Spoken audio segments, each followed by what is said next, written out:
Mon histoire est arrivée peu de temps après que j'ai déménagé en Angleterre. À l'époque et encore aujourd'hui, les conditions de vie dans mon pays n'étaient pas formidables. Tout s'aggravant chaque année. Bas salaire et coût de la vie élevé. Alors j'ai décidé que j'en avais assez. Peu de temps auparavant, ma meilleure amie avait déménagé en Angleterre avec son petit ami et son chien. Ils vivaient dans une maison avec une chambre libre, alors nous avons tout planifié. Et j'ai déménagé dans leur maison et j'ai partagé le loyer pendant que j'essayais de trouver un travail et mon propre logement. Mais bon, nous ne sommes pas restés trop longtemps, puisque 2 semaines après mon arrivée, nous avons changé de maison. La maison en elle-même était censée être meilleure, mais le quartier dans lequel elle se trouvait, disons simplement qu'il y avait beaucoup à améliorer. Le problème étant que ce couple se disputait souvent. Ils se battaient pour savoir qui était le plus fatigué du travail, qui travaillait le plus dur, qui faisait le plus à la maison et d'autres bêtises pour lesquelles je n'avais pas de patience. Alors je finissais par proposer de promener le chien, juste pour ne pas avoir à les écouter. Cela se passait généralement plutôt bien. Je pense surtout parce que c'était à l'époque de la pandémie, donc il y avait beaucoup moins de monde dans les rues. Une nuit, cependant, tout était différent. Quand j'ai proposé de prendre le chien et que je suis sorti de la maison avec lui, j'ai eu ce sentiment étrange. Comme si, cette nuit-là, je n'aurais pas dû proposer d'y aller et j'aurais dû rester à la maison. Là encore, c'est peut-être mieux que ça soit moi et pas mon ami. À l'époque, j'avais 26 ans, j'étais bien bâti et large d'épaules et je pouvais facilement me battre. Même si je ne suis pas un gars très grand, mais je serais probablement une plus grande menace que mon ami. J'ai descendu les escaliers, je suis sorti du bâtiment avec un sac poubelle à la main, j'ai jeté le sac et j'ai continué mon chemin vers la sortie. Quand je suis arrivé sur la route principale, j'ai regardé à gauche et à droite. Je voulais savoir par où je devais aller. J'aime bien diversifier, histoire que les balades soient différentes et fraîches pour le chien. C'est alors que sur ma gauche, j'ai remarqué ce type qui courait dans ma direction. Ce qui m'a troublé cependant, c'est qu'il faisait du jogging dans des vêtements de tous les jours. Tout à fait normaux, pas du tout habillé pour sortir courir. Mais bon, je ne voulais pas juger les gens et je me suis dit que je voulais pas me sentir mal à l'aise. J'ai donc décidé de marcher dans l'autre sens et d'essayer d'ignorer le gars qui courait vers moi. Je me suis dit qu'au pire je traverserais la route et je verrais ce qui se passerait. Mais je n'étais pas le seul à me sentir mal à l'aise, car le chien refusait de suivre mon chemin. C'était un chien pas facile à bouger non plus. Il était croisé entre un bulldog et une race de chien de chasse portugaise. Il était donc de taille moyenne, musclé et avait cette habitude de regarder les gens d'une manière qui mettrait tout le monde mal à l'aise. Et c'est exactement ce qu'il a fait alors. J'ai tourné à droite, j'ai commencé à marcher dans la rue et je devais tirer le chien toutes les 5 secondes parce qu'il n'arrêtait pas de se retourner et d'observer ce gars. Il était encore à environ 30 secondes de jogging de nous. Bien sûr, j'ai également gardé un œil sur le gars, profitant du fait de devoir tirer le chien pour continuer à mesurer à quelle distance le gars était de nous. Et quand il a commencé à trop se rapprocher de moi, j'ai décidé de traverser la rue. S'il devait juste courir, il continuerait son chemin normalement. Mais si ses intentions étaient autres, il traverserait la rue. Et bien sûr, c'est exactement ce qui s'est passé. Quand j'ai commencé à traverser la rue, le gars l'a également fait. Alors j'ai décidé de m'arrêter et de laisser le chien fixer ce gars pour voir ce qui allait se passer. Et clairement, sur son visage, je pouvais voir que j'avais limite gâché tous ses plans. Il a eu l'air surpris et il s'est arrêté de courir. Il est carrément passé devant nous avec moi et le chien qui le regardaient fixement. Quand il est passé devant nous, il levait les mains comme s'il se rendait et il m'a dit « Eh mon frère, tout va bien? Tout va bien ?» Moi de mon côté, j'ai simplement répondu « Ouais, tout va bien. Et toi ?» Il m'a alors répondu « Ouais, chef, tout va bien, ouais. » Puis bon, il a marché devant nous et il a fini de traverser la route. Et moi, je suis retourné du même côté de la route que j'étais au départ. Et je me suis dit que ça y est, tout était réglé. Y a pas de problème, c'était juste un léger malentendu. Mais c'est là que le gars s'est arrêté. Il s'est retourné et il a vu que je n'étais plus de son côté de la route. Alors, il a de nouveau traversé. Il a reculé de 2 pas et il s'est caché derrière un arbre. Comme si il se cachait de quelqu'un d'autre qui était devant dans la rue. Cela me rendait encore plus mal à l'aise. Et je devais maintenant contrôler mes jambes tremblantes, mon adrénaline et mon rythme cardiaque croissant et ne laisser aucun signal révéler mon inconfort. J'ai essayé d'ignorer tout ça, j'ai continué à marcher et j'ai croisé le gars de l'autre côté de la route. Et je l'ai regardé à nouveau dans les yeux pour l'avertir sans rien dire. Et j'ai continué à marcher. 10 pas de plus, c'est tout ce qu'il fallait. J'ai commencé à entendre un bruit bizarre dans la rue. C'est comme si on traînait quelque chose. J'arrivais vraiment pas à comprendre qu'est-ce que c'était que ce bruit. Est-ce que c'était une personne? Mais j'ai eu finalement ma réponse. Il y avait quelqu'un d'autre qui se cachait derrière l'une des poubelles de la prochaine maison, attendant que j'y arrive. Je pouvais carrément voir une partie de leur dos apparaître d'un des côtés. Je ne sais pas si moi ou le chien aurions pu les affronter ou non, Mais j'ai décidé alors que je ne risquerais pas ça, et encore moins risquer la vie du chien. Alors je me suis retourné et j'ai recommencé à marcher dans la rue. Et forcément, je suis passé derrière le gars qui était encore caché derrière son arbre. Je lui ai fait un petit signe de tête, je lui ai dit bonne nuit et il est parti. Et clairement, la confirmation de son visage m'a tout révélé. J'ai vu qu'il était extrêmement choqué. Il ne s'attendait pas à ce que je comprenne ce qui se passait. Il ne s'attendait sûrement pas à ce que je fasse demi-tour et que je m'éloigne simplement. Et pire que ça, je ne pense pas qu'il s'attendait à ce que je lui dise bonne nuit tranquillement. Autant vous dire que j'ai décidé de laisser faire le chien ses besoins dans la petite pelouse derrière notre immeuble. Pour vous dire, le quartier était quand même plutôt craignos. Pour vous dire, un mois plus tard, le fils de mon patron et ses amis ont été agressés. Tout ça sous la menace d'un couteau et une machette et juste en haut de la route où tout cela s'est produit. Je pense donc que cette nuit-là, j'ai fait le bon choix. Je peux que confirmer, c'était effectivement un petit guet-apens. Moi, ce qui me termine dans cette histoire, c'est que le gars, il est là, il est caché derrière son arme, il essaye, il est là, et t'as l'autre, il est caché derrière sa poubelle aussi, mais ils y arrivent pas, ils sont, je sais pas, ils sont nuls. Ils essayent d'être méchants, mais ils sont un peu nuls. Bon, apparemment, ils ont sûrement réussi, vu qu'ils ont agressé un peu des gens. Mais je pense clairement qu'ils s'attendaient pas à ça. Le mec, il arrive, il est en mode chill. Bon, au fond de lui, il est pas du tout chill, vraiment, il est en train de flipper sa mère, c'est normal, ce qui va t'arriver. Mais lui, justement, il est resté assez calme, enfin, du moins, il a réussi à paraître calme avec un gros chien. Je pense que ça a bien aidé aussi, quand même. Et les mecs se sont dit, ok, bah, on va juste pas l'agresser parce qu'il est, je sais pas, il est chelou. Donc tant mieux, heureusement pour lui. Allez, on passe au second thread d'horreur.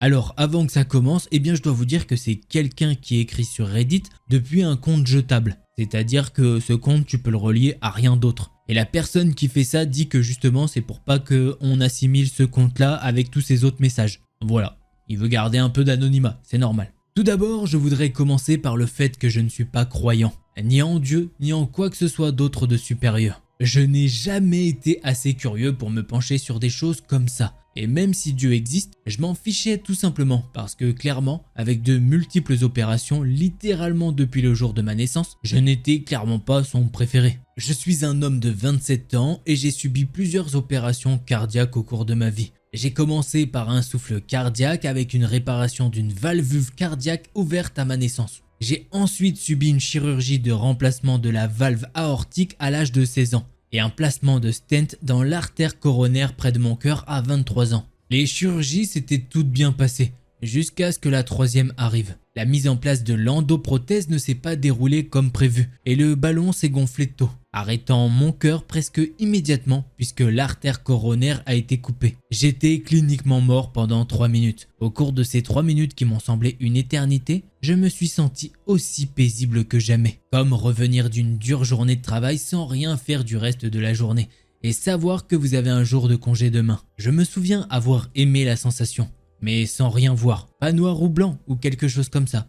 Juste rien. Comme un fond transparent qui s'allonge encore et encore. Alors que je commençais à m'habituer à la sensation de paresse, la voix de mon grand-père décédé en 2018 s'est rapprochée et m'a dit « Tu ne devrais pas t'y habituer. Tu ne restes pas longtemps. » Immédiatement après ça, je me suis réveillé dans le lit d'hôpital avec ma mère juste à côté de moi, appelant le médecin à venir. Il m'a expliqué la situation et comment j'étais mort et ils étaient littéralement sur le point de me couvrir avec un drap de lit et un pouet sorti de nulle part. Mais je n'ai pas été surpris du tout, comme si je savais déjà ce qui s'était passé. Je n'ai jamais eu le courage de le dire à qui que ce soit, car ils me traiteraient de fou. Et franchement, je me traiterais de fou aussi si j'entendais cela de leur point de vue. 4 ans ont passé et je me demande encore chaque jour comment cela s'est passé. Était-ce un vrai miracle? Était-ce des hallucinations de l'anesthésie? Ou peut-être que je suis juste fou? Alors pour cette histoire, bien chacun a ses croyances, donc je vous laisse faire votre avis. Je vais pas vous induire dans un sens ou dans un autre, chacun fait ce qu'il veut. Donc voilà, mais je trouve que l'histoire était intéressante à raconter. J'espère que vous l'avez aimé. Allez, on passe au troisième thread d'horreur.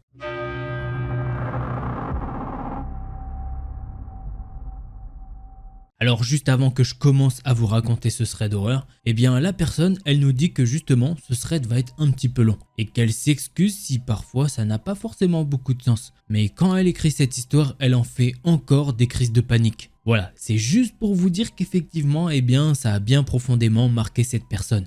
Et justement, cette histoire, elle s'est produite en 2021. Je suis une femme de 27 ans venant de déménager de Melbourne vers l'Australie rurale pour vivre avec mon fiancé. Mon petit ami a 29 ans et il était en poste militaire à la base militaire justement. Et on voulait échapper au confinement insensé de Melbourne. La ville dans laquelle j'ai déménagé est assez isolée. Il faut environ 4 à 5 heures pour atteindre n'importe quelle grande ville dans chaque direction. Mais elle est assez grande avec quelques banlieues différentes entourant la zone principale. Ni mon petit ami ni moi ne connaissions la région avant de déménager. Ce qui nous a amené à acheter une maison dans un quartier assez peu fréquenté de la ville. Je vais essayer d'expliquer la configuration de la maison car cela semble important pour plus tard. La maison est vieille et elle a d'immenses fenêtres vitrées partout, y compris sur la façade de la maison. De ce fait, vous pouviez voir la cuisine, le salon et l'une des chambres non utilisées. Il y avait une vieille clôture métallique à gauche de la maison qui mesurait environ 1,50 m de haut et qui menait directement à l'arrière-cour, et à droite de la maison se trouvait un petit chemin, caché par des buissons et des plantes envahies par la végétation. Il y avait également un autre portail verrouillé qui donnait à l'arrière de la maison. Le chemin était juste à côté de la fenêtre de la cuisine. Mais c'était une fenêtre par laquelle on ne pouvait pas voir quand la lumière de la cuisine était allumée. Mais on pouvait voir depuis l'intérieur. En entrant par la porte arrière du patio, vous traversiez la buanderie avec une salle de bain adjacente. Dans la cuisine avec notre chambre à gauche et une deuxième chambre juste à côté de la nôtre. Notre lit, quant à lui, était contre le mur qui reliait le salon. Ce qui signifiait qu'il donnait directement sur la cour, car il y avait d'immenses fenêtres en verre. Mon petit ami était au travail depuis une semaine, alors j'étais seul à la maison. C'était l'été à cette époque et il faisait chaud. Et autant vous dire que la maison avait une climatisation épouvantable. Je dormais avec les fenêtres ouvertes et j'avais même laissé la porte arrière grande ouverte par accident en m'endormant à plusieurs reprises. Je me suis toujours senti en sécurité en Australie et je vis principalement seul depuis l'âge de 18 ans. Donc ça ne me posait aucun problème. Un vendredi, mon 5e jour seul, j'ai décidé d'aller en ville pour faire quelque chose. Le trajet m'a pris 2 heures aller-retour. Et quand je suis finalement rentré à la maison, j'avais hâte de ne rien faire d'autre que de sortir de la chaleur. J'ai passé la majeure partie de l'après-midi soirée dans le salon à jouer à la PlayStation et à regarder la télévision. J'avais entendu quelques bruits sur le côté de la maison, sur le chemin à côté de la cuisine et menant au patio ce soir-là. Mais le gars qui vivait à côté de nous avait une sorte d'atelier. Alors j'ai supposé que c'était lui qui bricolait. Je fais partie des personnes qui se couchent avant même d'être prêtes à s'endormir. Alors j'étais dans mon lit vers 22 h et j'étais en train de scroll sur Reddit, sur la section Let's Not Meet. Et cela m'a sauvé, puisque ça m'a incité à me lever du lit, à m'approcher et à verrouiller la porte arrière. D'ailleurs, la porte avait une serrure normale plus un autre dispositif de sécurité. Environ 45 minutes plus tard, entendant toujours le voisin bricoler de temps en temps, je décide que je suis prête à aller me coucher. Alors je commence à éteindre toutes les lumières, y compris la lumière de la terrasse arrière et celle de la cuisine. Je m'allonge dans mon lit et je suis sur mon téléphone. Et j'entends à nouveau du bruit. Mais cette fois-ci, c'était un petit peu plus fort. J'ai alors pensé que soit c'était le gars dans son atelier, ou bien c'était une sorte d'animal. Alors j'ai décidé de poser mon téléphone et de m'endormir. Après quelques minutes, j'ai entendu un bruit à la porte arrière. Et j'ai immédiatement eu l'impression que tout se mettait au ralenti. Je savais instinctivement que quelqu'un enfonçait la porte dérobée et je pensais que cela ne pouvait pas arriver. Puis vint un autre bruit et un autre. C'était tellement bruyant que j'avais l'impression que la maison tremblait. J'ai entendu du verre se briser et les coups continuaient. C'était comme si ça durait une éternité. Mais dans les faits, je pense que ça n'a duré que quelques minutes. Dans ma panique, après le deuxième ou le troisième bang, pensant pouvoir les effrayer en prétendant qu'un homme était là, j'ai crié « Oh !» de la voix la plus grave possible. J'ai claqué la porte de ma chambre, je n'ai aucune idée de pourquoi j'ai fait quoi que ce soit. J'ai verrouillé ma porte et j'ai appelé le 000. Puis j'ai poussé mon lit contre la porte. Les coups continuent quand j'appelle la police. Puis ça s'arrête. Il n'y avait nulle part où me cacher. Alors j'étais accroupi dans un coin de la pièce, près du lit. Pendant que j'étais au téléphone avec la police, j'entends que quelqu'un commence à donner des coups de pied dans la porte de la chambre. Je crie à ce stade. Je ne me souviens pas de ce que je disais à la police ou de ce qu'il me disait. Mais je me souviens avoir prié pour que la police arrive avant que ce gars ne pénètre dans la pièce. J'entends des sirènes et les coups sur la porte de la chambre se sont arrêtés. Puis je vois des torches briller dans la fenêtre de la chambre. Et étant donné que j'avais tellement peur, je ne comprenais pas ce que l'opérateur essayait de me dire. Donc je ne savais pas si les lampes torches étaient celui qui venait de donner des coups dans ma porte, ou bien si c'était les lampes torches de la police. Pour vous dire, tout est flou dans mon esprit. Je ne sais même pas comment je m'en suis rendu compte. Mais oui, c'était la police. Et la prochaine chose dont je me souviens, c'est que j'étais dans la cuisine entouré d'une dizaine de policiers. J'étais en train de pleurer en essayant d'expliquer ce qui s'était passé. J'étais tellement inconsolable que la police a dû prendre des photos de mon mari sur le frigo, me les a montrées pour que je leur donne ses coordonnées, afin qu'ils appellent l'un de ses supérieurs pour le faire rentrer à la maison. Une fois que je me suis un petit peu calmé et que mon petit ami était rentré à la maison, j'ai vu que le portail arrière du patio était cassé. La porte de la chambre, quant à elle, était même fissurée. Et la porte arrière avait carrément été arrachée de ses gonds. Et les policiers ont pu trouver qu'il y avait 2 paires d'empreintes de pas claires sur la porte où ils avaient essayé d'enfoncer. Sur mon téléphone, j'ai vérifié. Et les policiers n'ont même pas mis 5 minutes pour arriver. Ce que je pense, c'est que ces hommes m'ont suivi pendant ma promenade. Ils pouvaient facilement voir la route que j'empruntais, étant donné que j'étais seul sur le chemin. Pendant la soirée, je pensais que les bruits venaient de mon voisin. Et comme vous l'avez certainement compris, les bruits ne venaient pas de lui, mais d'eux.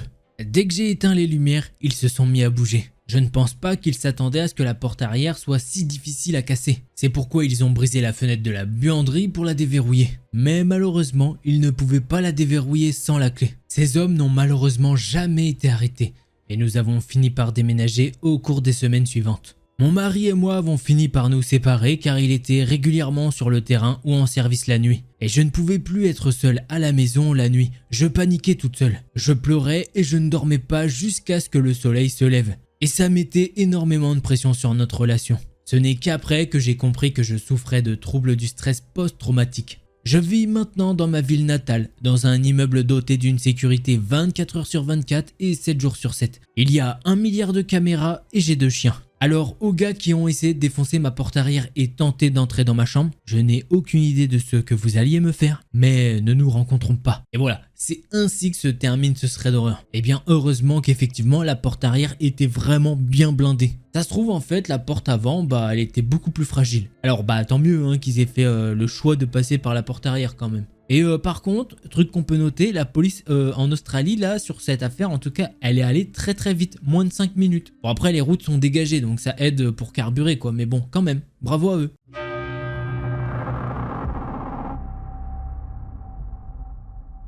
Quand j'étais plus jeune, au lycée, j'étais assez populaire sur Snapchat.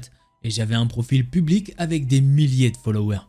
Je suis aussi mannequin, donc j'ai posté mon visage assez régulièrement. Être une mineure populaire sur Snapchat a évidemment attiré beaucoup d'attention indésirable et des tonnes de gens très bizarres. Ils me draguaient toujours, likaient mes photos et me demandaient de poser nu. Je disais tout le temps que j'étais mineur. J'en parlais régulièrement dans l'espoir que certaines des personnes les plus moralement saines me laissent tranquille. Pour certaines, ça a été le cas. Alors j'étais aussi en sécurité que possible en ligne. Mon emplacement n'était jamais activé. Je ne postais même pas sous mon vrai nom. À la rigueur, la chose que les gens pouvaient savoir était mon état, puisque cette histoire se passe aux États-Unis. Je n'autorisais pas les photos dans lesquelles j'étais tagué à apparaître sur mes profils. Il y a cependant une personne qui m'a beaucoup marqué. Nous l'appellerons Carlos. Je ne me souviens pas de quand il m'a ajouté, mais je me souviens que lorsqu'il m'a envoyé un texto, j'avais 15 ans. Il me semblait plutôt normal au début. Il me demandait comment j'allais, mes centres d'intérêt. Enfin bref, des trucs assez classiques. Il m'a alors dit que nous avions un vrai ami en commun, un garçon plus âgé qui est allé à mon lycée. Et il m'a révélé qu'il vivait dans une ville peut-être à quelques heures de là. Pour moi, c'était quelque chose de plutôt normal étant donné que j'étais aussi connu dans les écoles voisines en dehors de ma ville. Et justement, en particulier dans la ville dont il était originaire. Donc en soi, c'était pas un énorme red flag pour moi. Mais petite remarque, je ne lui ai pas dit dans quelle école j'étais. Et finalement, il a commencé à devenir bizarre. Ses compliments neutres sont devenus moins neutres. Ce n'était pas très bizarre pour moi, j'avais l'habitude d'être complimenté. Et quand il me complimentait, ce n'était pas à caractère... Un jour, cependant, Carlos m'a dit qu'il voulait avoir des relations 18+ avec moi. Et il m'a proposé de me payer 500 $. Et il a dit qu'il me donnerait 700 $ si je lui envoyais des photos de moi nu. Je lui ai alors dit que j'étais mineur et que je ne pratiquais pas ce genre de relation. Mais je lui ai demandé quel âge il avait, puisqu'à présent je supposais qu'il était également mineur. Il m'a alors dit qu'il avait 20 ans. Je lui ai rappelé mon âge, mais il m'a dit que non, il n'y avait pas de problème. Je lui ai dit que c'était illégal et il m'a dit que personne ne devait le savoir. Et il a commencé à me supplier de le rencontrer. J'ai alors montré cette discussion à un ami et je lui ai dit que je n'avais jamais rencontré quelque chose comme ça auparavant. Il m'a alors conseillé d'accepter, comme ça je pourrais le faire chanter. Moi de mon côté, je lui ai plutôt répondu que j'aimerais le signaler. mais que je ne devais surtout pas couper la communication car Snapchat supprime les conversations avec les gens lorsque vous les bloquez. Carlos a continué à me supplier, me disant même où il voulait me retrouver. Un parc, puis je monterai dans sa voiture avec lui. Je lui ai alors dit que non, je ne souhaitais pas avoir de relation et que je n'aimais pas ça. Alors il a commencé à me dire qu'il aimerait plutôt passer du temps avec moi et qu'il essaierait de me contraindre en me disant qu'il pouvait me donner de l'alcool et de la drogue. J'avais peur de montrer ces messages à mes parents. Ils étaient extrêmement violents et ils m'ont déjà puni car ils n'aimaient pas que je publie sur les réseaux sociaux, sachant que j'avais eu des problèmes avec la police il n'y a pas très longtemps. Mais c'était pour une autre affaire. Alors j'ai demandé à un autre ami qu'est-ce que je pouvais faire. Je lui ai demandé tout simplement des conseils. Et cet ami n'a pas fait dans la dentelle. Il a pris mon téléphone, il l'a insulté et il l'a bloqué pour moi. De mon côté, j'ai supprimé Snapchat et je ne l'utilise plus. Chaque fois que je pense à cet homme, ça me donne des frissons. Je suis sûr que je ne suis pas la seule victime et je ne peux pas imaginer à combien d'autres il a fait cette chose. J'aurais vraiment aimé pouvoir le signaler, mais je ne pense pas que mon rapport aurait fait grand chose. Je vous dis ça en connaissance de cause. Parfois, cependant, je pense à beaucoup de scénarios et je commence à me sentir très coupable de la façon dont tout cela a été géré et j'ai l'impression que j'aurais pu faire quelque chose pour empêcher d'autres victimes. Comme je l'ai dit, je pense qu'il y en a eu d'autres avant moi et sûrement d'autres après moi. Voilà, c'est comme ça que se termine mon histoire. Là, je vais avoir un petit message pour ceux qui sont mineurs. Voilà, faites attention à qui vous parlez. Je sais, ça fait le message d'un grand frère ou quoi, mais c'est le but. Hein, vas-y, je vais utiliser un petit peu mon pouvoir, là, on va dire, sur YouTube pour vous dire de faire attention, s'il vous plaît. Pour qu'il n'y ait pas de trucs chelous, voilà, les mineurs, vous restez entre mineurs. On va pas voilà, on va catégoriser, c'est tout. Les mineurs, vous restez entre mineurs, vous faites vos trucs de mineurs. Et les adultes, vous restez entre adultes. Voilà, c'est simple, ok? Il n'y a pas besoin d'aller... vous inquiétez pas, on est 7 et quelques milliards sur Terre. T'as pas besoin d'aller chercher, voilà. Non, parce que putain, s'il y a des adultes qui vont... Enfin, bref, vous... chelou.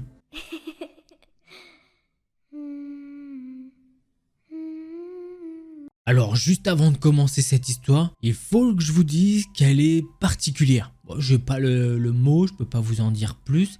Elle est particulière, ne vous inquiétez pas, il n'y a pas de violence animale, il n'y a pas de choses sur les moins de 18. Mais juste, elle est bizarre, enfin, voilà, je peux pas en dire plus. Allez, je te la raconte et tu me diras ce que t'en as pensé. Je suis un jeune homme nommé Maxime de 26 ans, habitant la région Bouches-du-Rhône. Cette histoire est arrivée il y a 1 an et 10 mois et 2 semaines après l'obtention de mon premier appartement. Je tiens à préciser que mon enfance a été très chill. Mes parents ont été beaucoup trop chill en vrai. Ce qui m'a coûté au final cette mauvaise histoire. Ce qui a corrigé instantanément mes mauvaises habitudes. Pour info, durant toute mon enfance, chez nous, on ne fermait jamais notre maison. Ni voiture à clé à part le soir. J'ai malheureusement hérité de la naïveté de mes parents, confiants de plus dû à l'obtention de mon nouvel appartement. Je me sentais enfin adulte. Peu après mon arrivée, j'ai été invité à une soirée chez un de mes anciens amis. De ce côté-là, il n'y a eu aucun problème.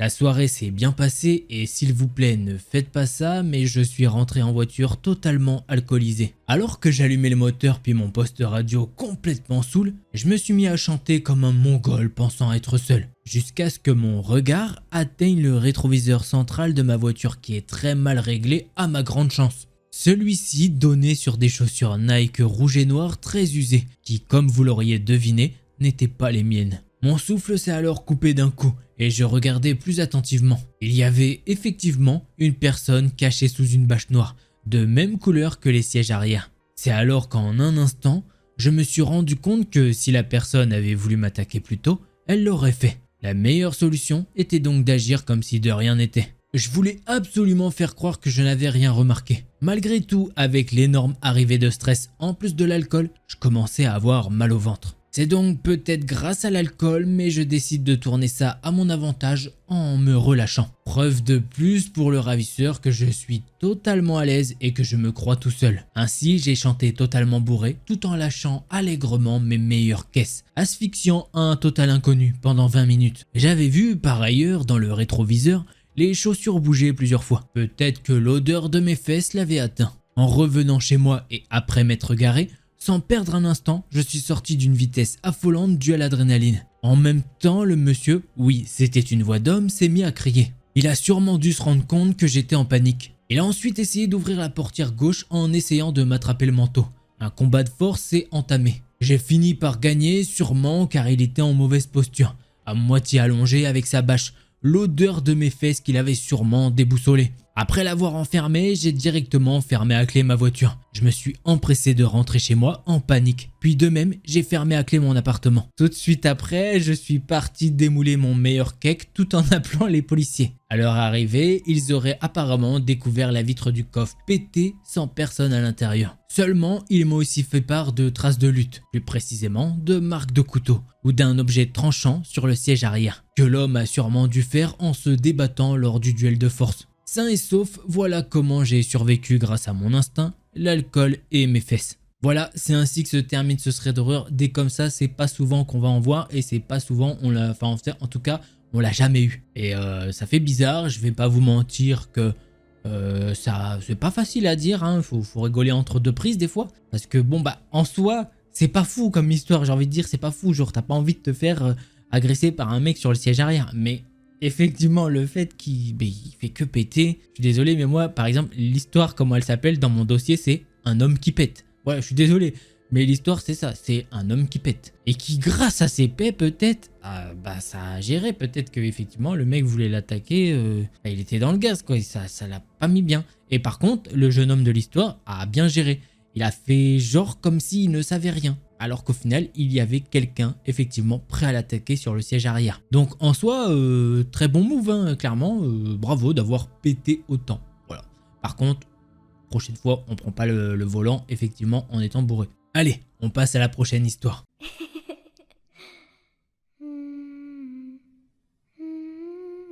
L'histoire que je vais vous raconter s'est passée il y a de nombreuses années. J'avais 8 ou 9 ans à peu près. Maintenant, j'en ai 45. Et une petite précision, je suis une femme. Mes parents et moi vivions dans une très belle et grande maison ancienne, qui était autrefois un hôtel au 19e siècle. La maison avait 4 appartements supplémentaires, et dans l'un d'eux vivait ce type d'âge moyen, que nous appellerons Fabrice. La maison était située sur une très petite mais longue route. Elle passait entre des champs et une petite forêt, tout en descente, avant de se terminer juste à côté de la plage. Alors oui, je sais, ça ressemble à l'histoire juste avant, ils habitent assez proche de la plage, mais c'est pas les mêmes histoires au cas où, hein, je préfère te prévenir. Commence pas à skip. Il y avait peut-être 15 maisons et un seul autre enfant de mon âge. Alors je rendais parfois visite aux adultes de la région. Et pour vous dire, il y a eu quelques incidents avec ce petit Fabrice. Le premier s'est produit lorsque mon ami et moi faisions du roller et que nous avons rencontré Fabrice. Nous lui avons demandé s'il accepterait de nous remorquer, car nous, on était fatigués. Et gentiment, il nous a laissé tenir son vélo à l'arrière. Au début, on s'est dit qu'il était génial, puisqu'effectivement, tous les adultes n'auraient pas été d'accord avec cette idée. Mais le trajet ne s'est pas très bien passé. Une fois que nous nous sommes accrochés au vélo, il a commencé à aller de plus en plus vite. Et je veux dire vraiment très vite. C'était l'été, et nous n'avions que des shorts ou des jupes. Et à l'époque, nous n'avions pas beaucoup d'équipement de protection. Donc nous ne voulions absolument pas tomber. Nous avons commencé par lui demander poliment d'aller moins vite. Mais il n'a pas du tout écouté. Ensuite, nous avons commencé à nous approcher d'une très grande colline, où la gravité vous faisait toujours aller trop vite. Alors là, nous descendions toujours en zigzag pour descendre en toute sécurité. À ce moment-là, nous lui crions d'arrêter, mais il a fait le contraire, et il se tenait debout sur le vélo pour pouvoir aller encore plus vite. Puis là, il s'est retourné et il nous a dit de lâcher le vélo si on n'aimait pas ça. Mais pour nous, il n'y avait aucun moyen de s'arrêter sans tomber, et ça, il le savait. Et même s'il ne le savait pas, il pouvait clairement entendre la peur dans nos voix. Mais il ne s'est pas arrêté avant que nous ayons dépassé cette colline. À un moment, on a réussi à s'arrêter. Et par la suite, nous avons essayé de le confronter. Mais il a juste dit qu'il avait fait ce qu'on lui avait demandé. Et que du coup, c'était notre faute. Le deuxième incident est la vraie rencontre effrayante que j'ai eue avec ce type. Mais à l'époque, je pensais juste que c'était un peu bizarre. Ma mère, d'un autre côté, s'est vraiment fâchée. Et en tant qu'adulte, je comprends maintenant pourquoi. J'avais rencontré Fabrice dans l'allée et il m'a invité à prendre une tasse de thé. Je me souviens m'être assise sur son canapé et ne pas aimer le thé, car il n'y avait pas de sucre. Et quand j'en ai demandé, il a refusé de m'en donner. Peut-être qu'il a dit qu'il n'en avait pas. Mais de toute façon, je n'aimais pas le thé. Et il m'a en quelque sorte forcé à le boire quand même. Je lui ai alors dit que je n'aimais vraiment pas ça. Mais il s'est mis en colère. Alors j'ai fait ce qu'il m'a demandé de faire, parce qu'il était un adulte et que je n'étais qu'une enfant. Ce soir-là, je l'ai dit à ma mère, et elle a tout de suite pris le téléphone et l'a appelé. Puis elle lui a crié dessus pour nous avoir mis en danger quand nous faisions du patin à roulettes. Et elle s'est encore plus fâchée quand elle lui a dit de ne jamais m'inviter à son appartement, et surtout de ne plus jamais forcer sa petite fille à faire quoi que ce soit. Cela aurait pu être la fin de l'histoire, mais en fait, j'ai rencontré un autre gars environ 10 ans plus tard. Et il m'a dit que Fabrice lui avait parlé du genre de fille que j'étais. Il a dit que j'étais le genre de fille qu'il fallait pousser à bout afin que je tombe dans son piège. Voilà, très bizarre comme histoire. Le gars est vraiment starbé. Non, j'ai pas les mots. Le gars il est là, ouais putain, il est en vélo et tout. J'imagine trop la scène, vraiment, t'as les petites, elles sont là. Il y avait pas de protection à l'époque, donc elles tombaient, elles se mangeaient la race. Et ensuite, le fait le plus marquant, il l'invite chez elle pour la forcer à boire on ne sait quoi. Très bizarre. Et voilà, il a dit que c'était son genre de fille, quoi. On passe donc à un autre thread d'horreur.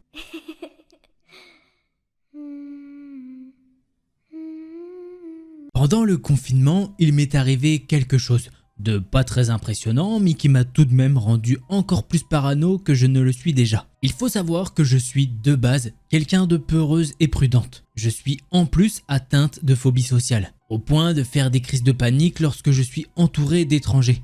Et je ne sors de chez moi que par obligation. Ce qui suit n'arrange pas du tout ma condition. Donc pendant le confinement, comme tous les samedis, je vais faire mes courses au magasin Aldi le plus proche de chez moi. Je fais mes courses et celles de ma mère handicapée en même temps. Tout se passe bien dans le magasin, mais c'est au moment de sortir qu'il se passe quelque chose. Ma voiture était garée juste devant, à côté des places handicapées. J'ai donc tout de suite remarqué deux hommes qui discutaient appuyés contre ma voiture. Déjà, je commence à sentir mon cœur qui se met à battre plus vite. Je ne me sens pas à l'aise. Je prends une profonde inspiration et je me dis que le parking est bondé et que ce sont juste des personnes qui n'ont aucun respect des possessions d'autrui. Je décide quand même d'ouvrir la voiture à distance, prête à réappuyer rapidement sur le bouton de verrouillage si jamais ils essayent d'entrer pour la voler. Ils s'écartent de la voiture et continuent simplement à discuter, bien que restant très proches. Je reste méfiante mais je me rapproche pour ranger mes courses. J'ouvre mon coffre et je décide de mettre mes sacs tout au fond. Je possède une voiture très longue choisie spécialement pour transporter plus facilement mes chiens. Je fais 1,62 m et je tiens facilement allongé dans la longueur du coffre. Donc mettre toutes les courses au fond du coffre me rassure. Je me dis que s'ils veulent essayer de les voler, ils ne pourront pas. Ils sont très proches de moi et continuent de discuter dans une langue étrangère. Et ça me met mal à l'aise et ça m'effraie, étant donné que je ne comprends pas ce qu'ils disent. Je remarque qu'ils me jettent des coups d'œil de temps en temps et mon malaise s'amplifie. Je me dépêche de remplir chaque sac et de les pousser au fond du coffre. Tout aurait pu bien se passer si l'un d'eux ne s'était pas finalement approché pour saisir ce que j'avais dans les mains. À ce moment-là, c'était mon poulet. Je n'ai pas dit un mot, ni même poussé un cri. Mon corps a juste bougé tout seul et je lui ai envoyé un coup de pied dans les tibias. Et il y a une chose à savoir, c'est que j'ai été dans un lycée agricole. Et depuis ce temps-là, je porte en permanence des chaussures de sécurité. Je les trouve confortables. Donc ce jour-là, j'en portais également. Inutile donc de vous dire que le gars a immédiatement lâché mon poulet en hurlant. Ils se sont tous les deux enfuis aussitôt. Je suis resté planté là, derrière ma voiture, serrant mon poulet contre moi. Personne n'avait bougé dans le parking, à part un petit vieux que j'avais laissé passer devant moi à la caisse. Il est venu me voir en me demandant si tout allait bien. J'étais tellement choqué que j'ai juste réussi à répondre. Ils ont essayé de voler mon poulet. Un employé du magasin est également sorti en ayant entendu le cri de l'homme. Ils m'ont proposé d'appeler la police. Mais pour dire quoi? En ce temps-là, tout le monde avait le masque. En tout cas, l'employé m'assura cependant qu'il en parlerait aux responsables et peut-être qu'ils auraient enfin des caméras ou même un vigile. Je suis donc rentré chez moi et c'est peut-être stupide, mais j'ai fondu en larmes pendant que je conduisais vers ma maison et j'ai crié pendant tout le trajet. 20 minutes. Depuis, je refuse d'aller en course seul ou avec d'autres chaussures que celles de sécurité. Voilà, c'était mon histoire. Honnêtement, je sais pas quoi dire pourquoi ce gars voulait absolument voler un poulet. À ce temps-là, je crois qu'un poulet c'était dans les 6-7 € au supermarché. Pourquoi commettre un acte de fou comme ça quand même? C'est quand même un acte de fou pour juste un poulet. Moi aussi j'aime bien le poulet, y a pas de souci. Mais je vais pas commettre un acte comme ça. En tout cas, le truc qui était plutôt cool, effectivement, c'était d'avoir des chaussures de sécurité. Je pense que dans les tibias, ça devait bien faire mal. D'ailleurs, au fait, c'est l'histoire d'une abonnée. Donc merci à toi de nous avoir raconté cette histoire. Allez, on passe au prochain thread.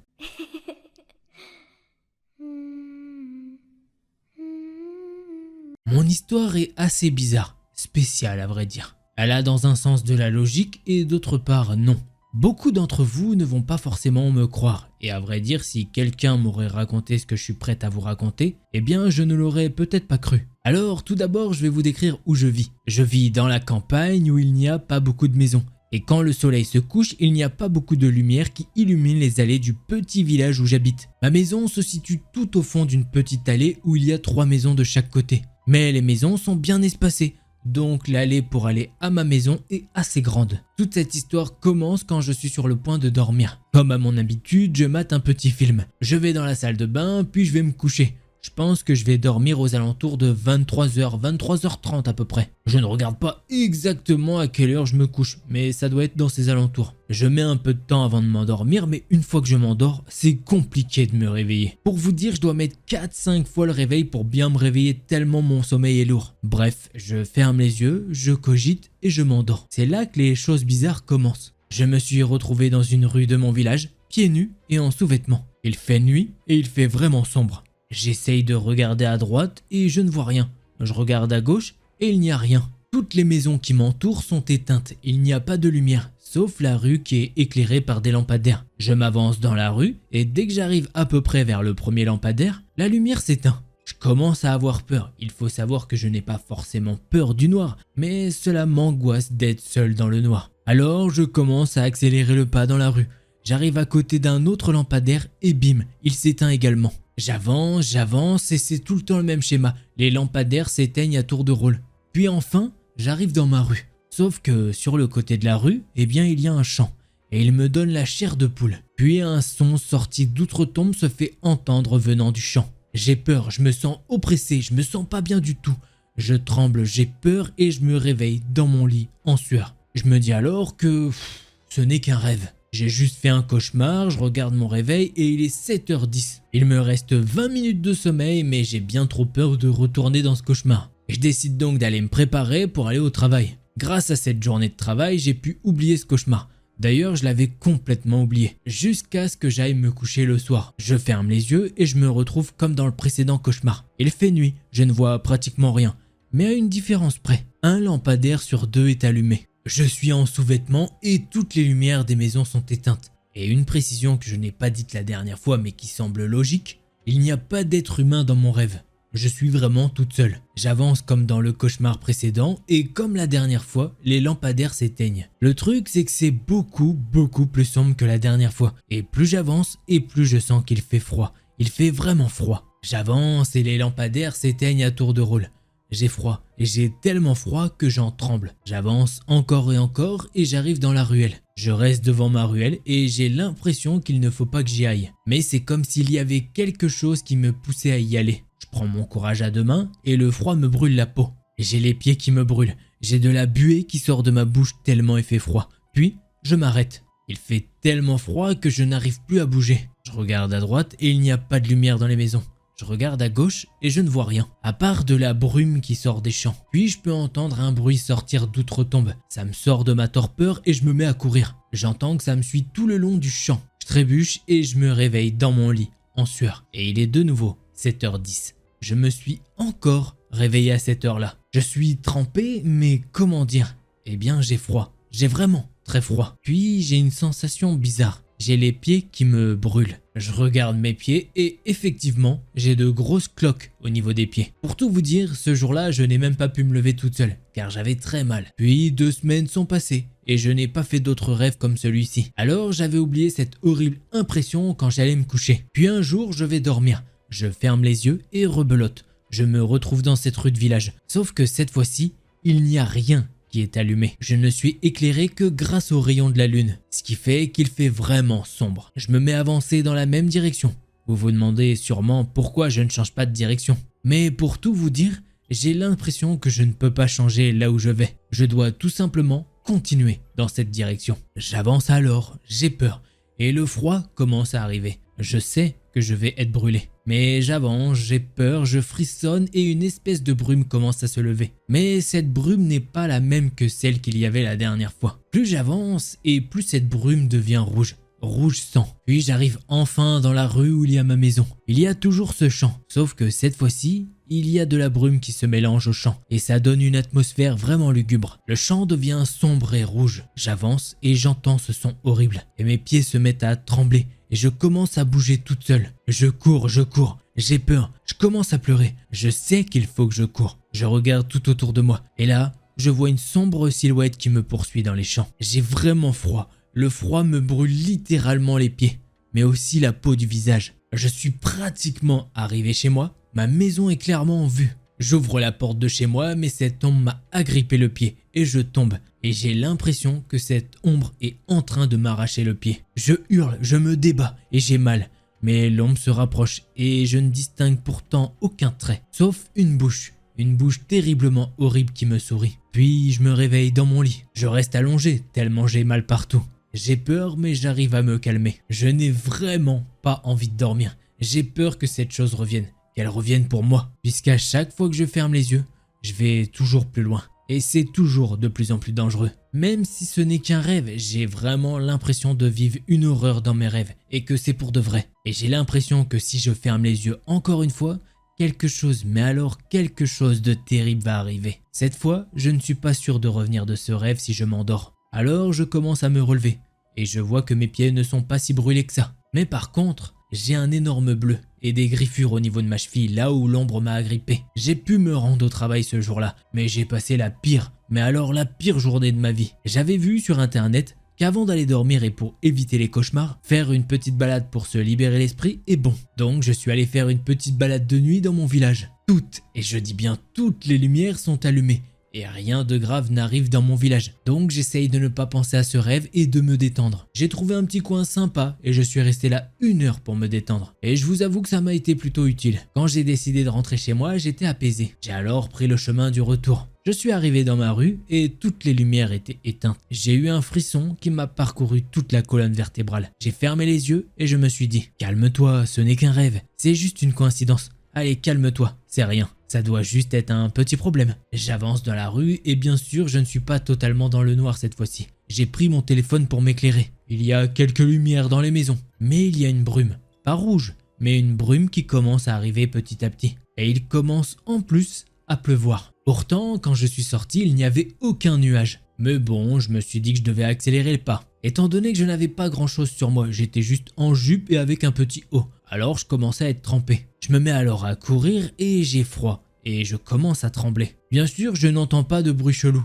mais j'ai un sentiment de déjà-vu. J'arrive alors vers ma maison, mais le truc, c'est que je peux voir que ma porte d'entrée est ouverte. Puis là, d'un coup, sorti de nulle part, quelque chose m'agrippe. Alors je me débat, mais cette chose m'agrippe bien. Mais heureusement, j'arrive à me dégager étant donné que j'étais mouillé. Je me retourne et là je vois un homme. Un homme avec un couteau à la main qui me menace. Je recule et je tombe au sol. Puis là, l'homme s'avance, il s'accroupit et il essaye de prendre ma jambe et de la tirer. Il essaye de m'emmener quelque part en tirant ma jambe. Là, je me mets à crier, à pleurer. Puis enfin, je vois mon téléphone dans ma main. Je décide de lâcher le mur où ma main était accrochée pour appuyer sur le bouton d'urgence. Heureusement, ça décroche et je demande de l'aide et j'hurle mon adresse. Là, l'homme qui me tient me lâche et commence à prendre son couteau. Et il me l'a planté une fois dans la jambe et une fois dans le ventre. Ensuite, il s'est relevé et il a couru vers une voiture qui normalement ne devrait pas être là. Enfin, à ce moment-là, j'avais tellement mal que j'ai commencé à voir flou. Ensuite, mes souvenirs sont un petit peu brouillons. Je me souviens avoir vu le visage d'un policier. Mais après ça, c'est le trou noir. Mes souvenirs me reviennent par intermittence. Je me souviens être dans une ambulance, puis ensuite dans une chambre d'hôpital. Les policiers ont voulu m'interroger, mais je n'ai pas tout raconté. Je n'ai pas raconté mes espèces de prémonitions, comme quoi j'allais être attaqué. Puisque maintenant que je repense à ça, eh bien j'imagine que mes rêves ont voulu me prévenir. Ils ont voulu me prévenir de quelque chose de dangereux. Pour tout vous dire, ils ont retrouvé l'homme qui m'a attaqué. Il voulait simplement me kidnapper pour que je lui serve de femme. Mais il a vu que ce ne serait pas possible, alors par colère, il a voulu m'abîmer pour que personne ne vole sa femme. Voilà ce qu'il a déclaré à la police. En faisant un travail d'enquête, les policiers ont découvert que cet homme m'a espionné depuis 2-3 mois et qu'il avait pris beaucoup de notes. Depuis, j'écoute bien plus mes rêves. Moi qui pensais que c'était des cauchemars, alors qu'en fait c'était des prémonitions qui voulaient me prévenir des dangers qui allaient arriver. Alors est-ce que quelque chose veille sur moi? Ou est-ce que c'est juste mon cerveau qui avait décelé des choses bizarres et qui m'envoyait des signes? Ou bien est-ce que c'est juste une prémonition? Vous aurez peut-être votre opinion. Mais moi cette dernière me plaît bien. Voilà, c'était mon histoire et j'espère que je ne rencontrerai plus jamais cet homme que je ne connais même pas d'ailleurs. Alors vous dans les commentaires n'hésitez pas à donner votre opinion. Est-ce que justement elle a fait des rêves un petit peu prémonitoires? Ou est-ce que ça a aucun rapport entre les deux? Ça se trouve ça se peut aussi hein, mais bon c'est quand même bizarre. Peut-être, moi je pense qu'elle a vu ça un petit peu avec sa vision périphérique et que son cerveau essaie de la prévenir de quelque chose. Ça arrive souvent ces trucs là hein, donc c'est pas si rare. En plus de ça, dans ces cauchemars c'est crescendo, c'est de pire en pire. Donc à voir, je ne suis pas psychologue hein, personnellement.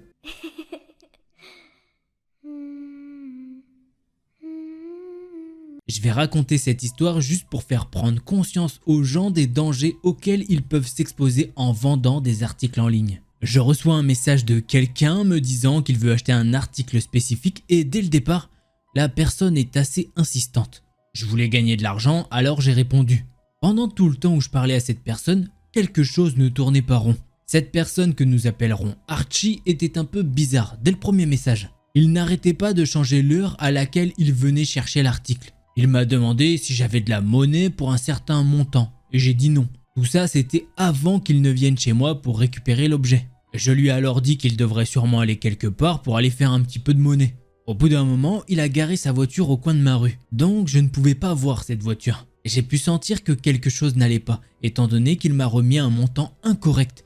Et il m'a demandé si j'avais la monnaie. J'ai alors dit que non, je n'avais pas la monnaie. Ensuite, Archie m'a demandé de monter dans sa voiture pour que nous puissions aller chercher de la monnaie. Je lui ai alors dit que non, ça n'allait pas, j'allais pas monter avec un inconnu dans sa voiture. Il m'a alors répondu « Oh mais tu sais, moi je viens d'Europe et là-bas on se soucie pas de monter dans les voitures d'étrangers. » J'étais en train de penser comme ça et je me disais « Alors déjà ça m'étonnerait mais je vais certainement pas faire ça. » Après ça, il m'a posé beaucoup de questions inutiles sur la montre qu'il voulait acheter. Elle était clairement toute neuve et je lui avais déjà dit. En plus de ça, c'était une montre tout ce qu'il y avait de plus basique. Il est alors reparti en arrière pour se rendre à sa voiture. Après avoir garé sa voiture plus proche de la maison, eh bien j'ai pu voir qu'il n'était pas tout seul dedans. Il y avait d'autres personnes à l'intérieur. Une fois qu'il est sorti de sa voiture et qu'il était devant moi, il m'a tendu l'argent. Je lui ai alors donné la montre, j'ai pris l'argent et je suis rentré chez moi en courant. Est-ce que j'en fais tout un plat? Je ne sais pas. Si vous avez des théories, n'hésitez pas. Alors la personne qui a écrit ce thread d'horreur ne saura jamais ma réponse,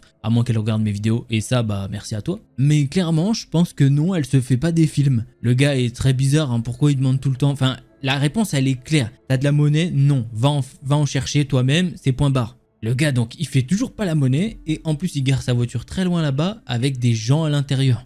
Et il lui fait vas-y viens dans la voiture tu vas voir et tout. C'est clair qu'il y a un truc chelou, faut pas être sorti de Saint-Cyr là, il y a un truc chelou où c'est des méga coïncidences et le gars bon bah il a pas toute sa tête sans être méchant. Voilà, petit thread très très court mais sympa. Allez, on passe au prochain thread d'horreur.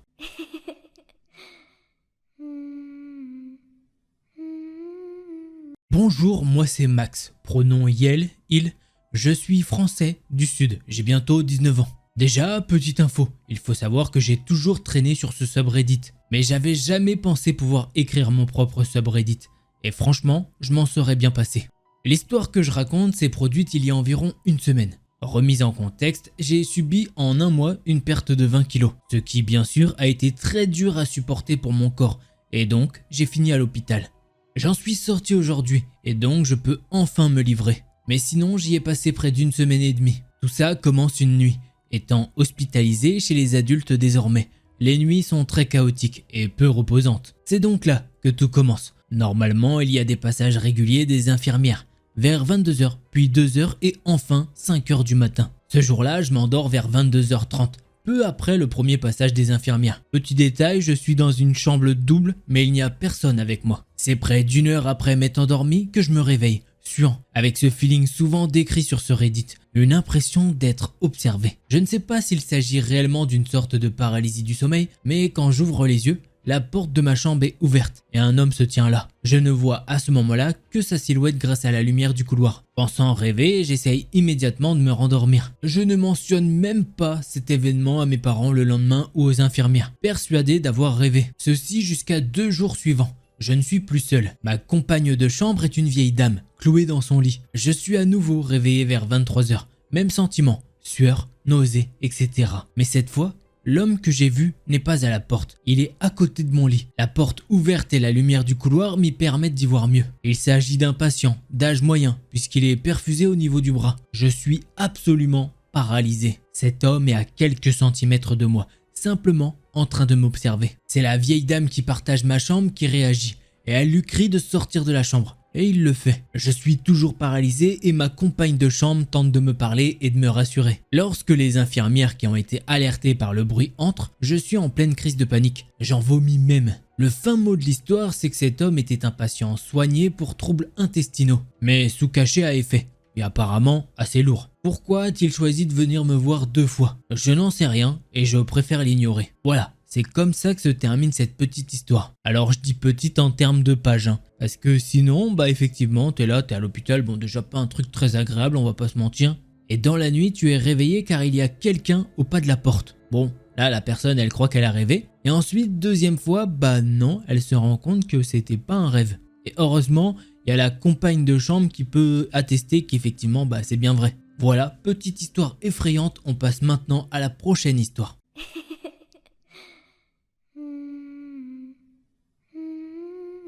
Pour cette histoire, j'ai un ami qui s'appelle Raphaël et je crois qu'il me harcèle depuis 2 semaines, voire plus. Je vais donner quelques informations de fond puis aborder le problème dans lequel je me trouve. Merci d'avance pour tous les conseils et les aides que vous pourriez me donner. Nous nous sommes rencontrés en 2014 au lycée. Il a toujours été un gars calme mais gentil et facile à vivre. Nous sommes devenus très proches et je le voyais comme un frère. Il n'a pas eu une enfance très facile. Il a vu ses parents se disputer beaucoup. Souvent pendant ces années. Sa mère a même trompé son père et il a vu l'effet que ça avait sur lui et toute sa famille. Mais en le rencontrant, au début vous n'auriez aucun soupçon à son sujet. Vers 2016, il a commencé à devenir un peu paranoïaque et semblait parfois un peu pessimiste. Il n'a jamais eu beaucoup d'amis. Moi non plus d'ailleurs. Nous avions 2 autres amis ensemble que nous voyions souvent. Et nous étions les seuls en qui il avait confiance. Je l'ai vu avoir cette crise de panique où il sortit en courant d'un restaurant où nous étions. Et il a couru vers un parc voisin et a même crié après des gens. J'ai appelé son père pour qu'il vienne le chercher.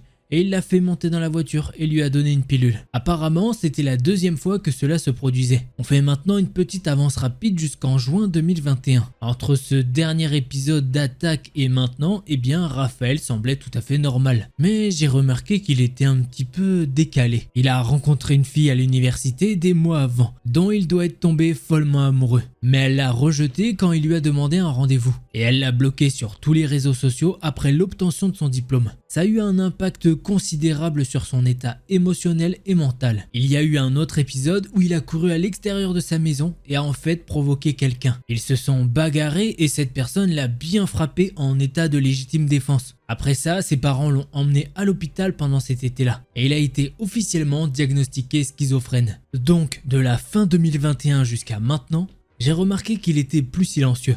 Il fait toujours des blagues, peut tenir une conversation décemment et il a toujours l'air d'être un gars sympa. Mais récemment, il y a des choses que je pense vraiment alarmantes et c'est pourquoi je fais ce post. Allez, je vais aller droit au but. Au cours des 6 dernières semaines, on est sortis 3 fois ensemble. C'était en fait après une pause où nous nous étions pas vus depuis février de cette année parce que j'avais commencé à travailler plus d'heures et que je suis passé à l'équipe de nuit. Et pendant nos 3 rencontres, j'ai pu remarquer qu'il me regardait d'une manière vraiment étrange. Comme s'il était excité et qu'il m'imaginait nu. Ou il s'imaginait me faire du mal. À la base, nous sommes tous les deux des hommes hétérosexuels. Au cours de l'une de nos rencontres, il m'a dit qu'il était toujours amoureux de cette fille de l'école. Mais il continue de dire que c'est une fille facile et qu'il aimerait vraiment abuser d'elle et ensuite la tuer. Il me l'a dit à plusieurs reprises et il a même mentionné le fait qu'il était allé à l'école primaire où elle se rend. Il m'a envoyé une photo de cette école sur Google Maps avec des flèches pointées dessus. Et depuis une semaine, il insiste pour sortir plusieurs fois par jour. Et quand j'étais au resto avec mes parents samedi, il m'a envoyé un message disant « Alors,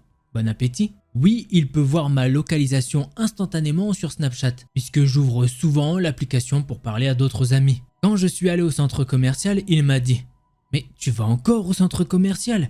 Tu y étais hier ?» Ce qui est vrai, j'y suis allé 2 fois au centre commercial.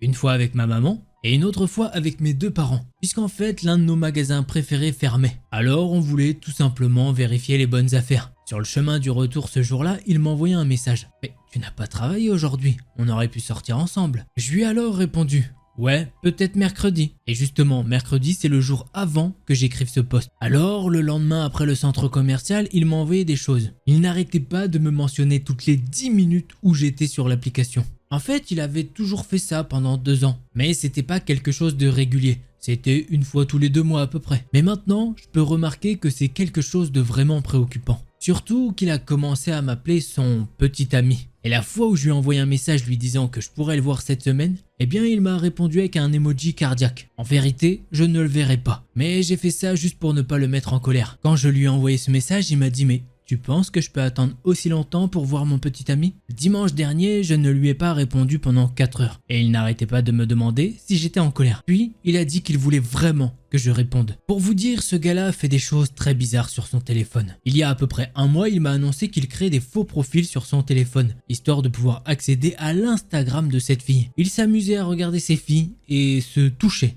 devant celle-ci. Pour vous dire, il a un certain point où il utilisait des filtres histoire de la voir toute nue. C'est vraiment préoccupant. Il n'a actuellement pas de travail et n'en a pas eu depuis 2 ans. Je suis le seul ami qu'il voit et avec qui il parle. Et je sens qu'il a développé une sorte de compulsion ou de fixation sur moi. Voilà, je ne sais vraiment pas quoi faire. Mon inquiétude est que si je le dis à quelqu'un comme la police ou bien cette fille, il le découvrira et ripostera en me blessant. Moi ou ma famille, car il sait où j'habite. Alors tout aide est apprécié. D'ailleurs, j'ai même peur qu'il tombe sur ce post Reddit. Je verrai si c'est le cas, sinon j'effacerai ce message. Voilà, c'est ainsi que se termine ce thread d'horreur. Alors la conclusion, elle va pas être très longue étant donné que je sais pas quoi dire. Soit c'est effectivement que la personne est atteinte de pas mal de choses et qu'elle doit être traitée pour ça, soit en plus de cette pathologie, il y a d'autres problèmes.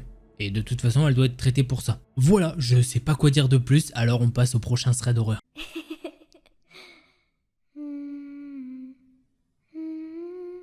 Alors, avant que ce thread d'horreur commence, je dois mettre un warning. Cette histoire va parler de certains actes sur un animal et du coup, si vous n'êtes pas à l'aise avec le sujet, la vidéo elle est chapitrée donc vous pouvez facilement sauter au prochain chapitre. Et sinon, si j'oublie pas, je vous mets un petit timer là par ici. Je suis un jeune homme avec un travail de nuit vivant dans un quartier de la ville qui est devenu assez sommaire au cours de la dernière décennie. La police est ici au moins une fois par mois pour démêler un crime violent. De mon côté, je suis une personne très axée sur la routine. Donc, depuis 8 ans, avant d'aller travailler à 1h30, je promène toujours mon chien vers 1h du matin. À l'automne de l'année dernière, je suis allé faire une promenade de routine avec mon chien, une nuit brumeuse à 1h du matin, comme je le fais habituellement. J'ai fait un virage à droite après avoir franchi le portail. Et juste au moment où je passais le coin de mon immeuble, j'ai remarqué une forme floue sur le sol juste à l'extérieur du portail de l'immeuble voisin. Je me suis arrêté net et j'ai compris ce que je regardais. J'ai déterminé que c'était juste un chat allongé sur le côté du trottoir. Je pensais que c'était étrange. Mais comme je sais que mon chien aboyerait très certainement et réveillerait tout le quartier, j'ai choisi de faire demi-tour et de prendre un itinéraire différent pour la promenade que d'habitude. Tout le reste de cette promenade, je réfléchissais à ce chat. Il y avait quelque chose de très bizarre dans le fait que le chat était allongé, détendu sur le sol au milieu de la nuit, sans personne autour. Une fois que ma promenade m'a ramené à ma porte, j'ai décidé de tourner à nouveau le coin et de voir si le chat était toujours là.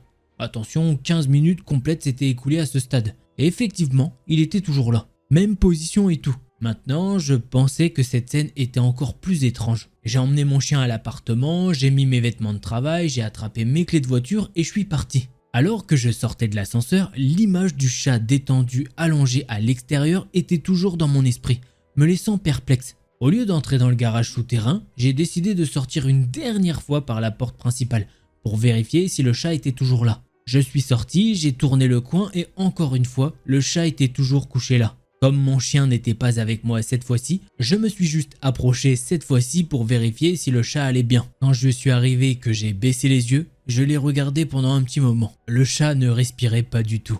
Il était mort. Cela ne faisait aucun doute. J'avais des soupçons que cela aurait pu être le cas. Donc je n'étais pas entièrement choqué. Mais quelque chose n'allait toujours pas à ce sujet. Un chat ne se contenterait pas de se coucher au milieu d'un trottoir pavé pour mourir de cause naturelle. Il n'y avait pas de sang visible dessus ou autour. Alors j'ai commencé à penser que le chat avait peut-être sauté d'un des balcons. Et juste au moment où cette pensée m'a frappé, une voix rauque m'a parlé d'en haut. Eh ouais, elle est là. J'ai eu peur et j'ai rapidement levé les yeux. À travers la brume, j'ai vu une femme d'âge moyen sur le balcon du 5e étage, penchée sur la balustrade me regardant avec une cigarette allumée à la main. Lorsque nos yeux se sont rencontrés, un frisson froid a traversé le haut de mon crâne jusqu'à mes orteils pendant un instant. J'ai peut-être mal interprété son expression faciale à cause du brouillard, mais je pourrais jurer qu'elle souriait quand nos regards se sont croisés. Sans répondre, je me suis immédiatement retourné et je me dirigeais rapidement vers ma porte. Pendant que je marchais, je pouvais l'entendre rire. J'ai pratiquement couru jusqu'à ma voiture dans le garage. Une fois assis à l'intérieur, je me suis demandé si je devais appeler la police ou non.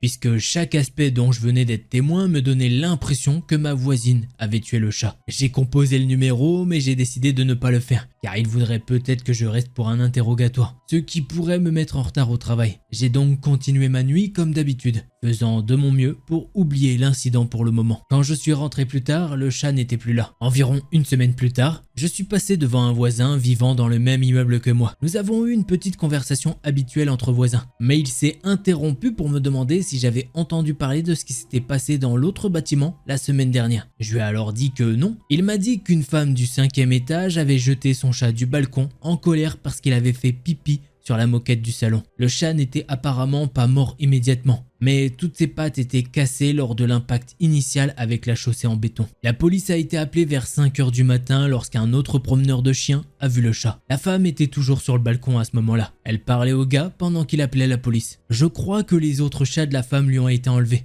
et qu'elle a été condamnée à une amende de quelques milliers de dollars. Elle y habite toujours et je la vois parfois accoudée à la rambarde du balcon quand je promène mon chien. Je n'ai jamais interagi avec elle après cela et j'espère sincèrement qu'elle ne me parlera plus jamais. Voilà, c'est comme ça que se finit ce thread d'horreur. Comme je vous l'ai dit au début, j'ai préféré mettre un warning, il y a quand même la mort d'un petit chat qui est dans l'histoire. Et c'est pas quelque chose de facile, tu vois, même à dire, c'est pas non plus très marrant. Alors, les autres threads d'horreur sont pas marrants, on va pas se mentir, mais vous savez que j'aime beaucoup les animaux. C'est vrai que ça me touche un petit peu plus que les humains. Bah oui, je sais, je suis comme ça. Mais voilà, tu vas me dire, ah mais Delcor, c'est un... Bah ouais, j'ai plus d'attache aux animaux, quoi. Sachant que, comme vous l'avez compris, cette femme, c'était son chat. Donc, parce qu'il a fait pipi sur la moquette. Waouh. Alors là, c'est... Vraiment, c'est d'une... débilité, c'est profond. C'est aux États-Unis, je crois, et du coup, je sais pas s'il y a des lois pour ça, mais please, quoi, faites quelque chose. Les animaux, c'est des êtres vivants. Oui, je sais. C'est fou, hein, à entendre dire ça. Elle a été condamnée quelques milliers de dollars. Oh, la pauvre. Bref, je vais pas m'éterniser sur la conclusion, parce que sinon, après, je vais être salé et tout, et c'est pas le but. Voilà, donc ceux qui ont des animaux, s'il vous plaît, faites attention à eux. Allez, on passe directement au prochain thread d'horreur.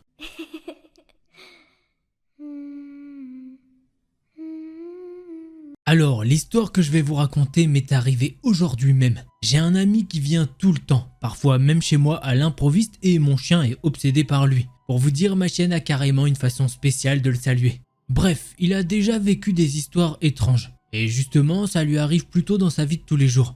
Et on plaisante à ce sujet en disant qu'il est comme un sorcier. Mais cela n'a pas toujours été que des blagues. Aujourd'hui, cependant, quelque chose s'est produit qu'aucun de nous ne peut vraiment expliquer. Et nous avons essayé de comprendre comment le justifier depuis. On discutait sur les réseaux sociaux comme on le faisait d'habitude, et on parlait d'histoires de fantômes et de sa culture et tout. Lui, de son côté, me parlait de certains êtres surnaturels. C'est un sujet vraiment courant entre nous, on s'intéresse tous les deux au surnaturel. Pendant un moment, j'ai fait une petite pause dans la conversation, j'ai posé mon téléphone histoire d'attendre qu'il réponde. De toute façon, je devais installer ma nouvelle machine à laver. Mais bien sûr, au début, je devais déplacer la première machine à laver. Donc j'étais en train de faire ça et je pensais pas à grand chose. Surtout que j'étais vraiment occupé à déplacer cette machine à laver qui était très lourde. Et du coin de l'œil, je peux voir ma chienne courir avec impatience vers la porte en faisant sa petite salutation spéciale, comme elle ne le fait que pour lui. Sauf que le dernier message qu'il m'avait envoyé datait d'il y a 3 minutes. Et il vit à peu près 10 à 12 minutes de là. Je me suis dit que c'était étrange, mais bon, je me suis dit peut-être il allait venir à l'improviste. Je me suis alors rapproché de la porte d'entrée. Et j'ai regardé par la fenêtre embuée histoire de voir sa tête. Puisque quand il venait, il mettait toujours sa tête histoire de voir à l'intérieur. Et comme je l'avais vu tant de fois auparavant, j'ai pu le voir. Même visage, même carrure, même cheveux. Il portait un t-shirt bleu ou quelque chose comme ça. Sauf qu'il n'y a pas eu de coup sur la porte. Mais ma chienne, elle, de son côté, était en train de faire sa petite danse spéciale. Alors j'ai dirigé ma main vers la poignée de la porte d'entrée et j'ai ouvert. Sauf que quand j'ai ouvert, il n'y avait personne. La seule chose qui m'a accueilli, c'était un étrange bouche de vent. Je me suis dit, bon, bah c'est sûr, il est encore en train de faire une blague. Je me suis dit qu'il s'était garé un petit peu plus loin sur la route, étant donné que je ne voyais pas sa voiture. Et que là, au moment d'ouvrir la porte, eh bien il s'était caché à droite ou à gauche. Pour vous dire, ma chienne pensait la même chose. Elle est un petit peu sortie, elle a reniflé un petit peu partout, et elle s'est mise à gémir. Moi et ma chienne, on s'est alors regardé.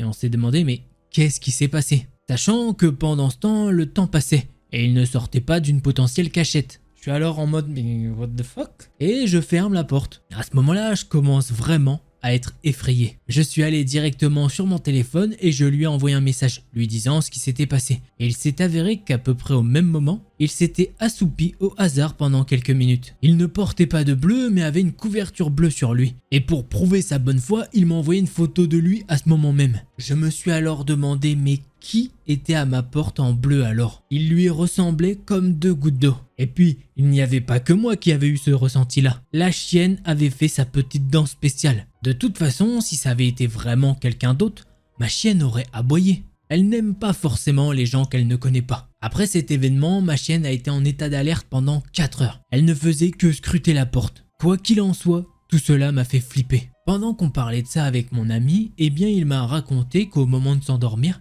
il pensait à moi et aux nouveaux meubles que j'allais recevoir. Il se demandait comment ça pouvait rentrer dans la maison.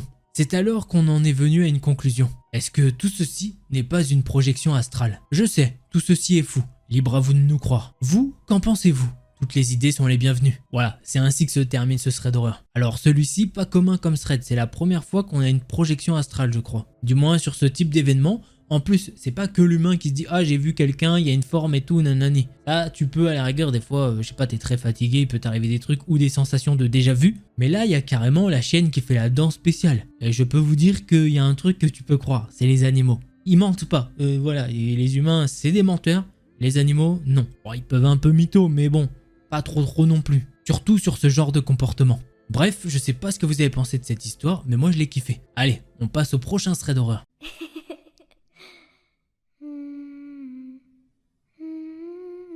Salut les amis redditeurs, j'ai besoin de conseils sur ce qu'il faut faire dans cette situation plutôt étrange. Hier soir, après une fête, un gars qui est l'ami d'un ami m'a proposé de me déposer chez moi. J'étais hésitante et je voulais réserver un Uber, mais il a insisté pour m'y conduire. Le problème, c'était que je me sentais assez ivre et de mauvaise humeur. Quand nous sommes arrivés au parking, il s'est assis dans la voiture avec moi. Il a éteint les lumières et il a dit qu'il attendait quelques minutes car il se sentait un petit peu défoncé lui aussi. J'ai eu peur et j'ai dit que j'allais sortir et attendre, mais il m'a convaincu de ne pas le faire et m'a même découragé de réserver un Uber. Les choses ont pris une tournure étrange quand il a commencé à rouler dans la mauvaise direction, supposant que j'étais trop ivre pour le remarquer. Mais je ne l'étais pas et je lui ai demandé de prendre les bons virages. Il a continué à faire des détours et à éteindre le GPS, mais j'ai réussi à utiliser mon téléphone pour naviguer et nous remettre sur la bonne voie. Pendant le trajet, il a commencé à me complimenter excessivement, en disant que les autres filles de sa vie n'étaient pas bonnes, mais que j'étais différente. Il semblait me pousser à quelque chose de plus, même s'il sait que j'ai un petit ami à distance. Cela m'a mis mal à l'aise et j'ai insisté pour qu'il me ramène directement à la maison.